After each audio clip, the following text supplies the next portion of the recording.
राजकारणाकडे main मुद्दा म्हणजे की माझ्या प्रभागातील स्वच्छता, रस्ते, गटारी, पाण्याची सोय अक्षरशः मी तुम्हाला पुरावेसहित सांगू शकतो, की माझ्याकडं काही-काही लोकं असे म्हणजे मी आता गाठीभेटी करतोय लोकांच्या. लोकांकडं म्हणजे पिण्यासाठी पाण्याची सोय नाही आहे अक्षरशः. हं. 10 वेळा आम्ही कंप्लेंट करतो. 3-3 वर्ष झाले आम्हाला सोय नाही. असे सुद्धा माझ्याकडं म्हणजे पुरावे आहेत हं, हं. लोकांचे. मी व्हिडिओज काढून ठेवलेले आहेत, फोटोज आहेत माझ्याकडं. हं, हं. या समस्या सगळ्या सोडवायचा मी प्रयत्न करतोय. तुमच्यापुढे तुम्हाला आता कल्पना असेल, जगातील सगळ्यात मोठा पक्ष म्हणतात भारतीय जनता पार्टी.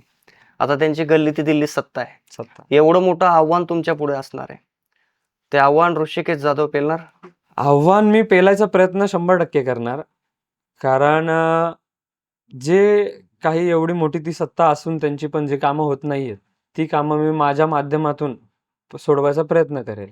जेणेकरून माझ्या प्रभागातली जी लोकं आहेत, ती सर्वसाधारणसारखी सुखी राहतील.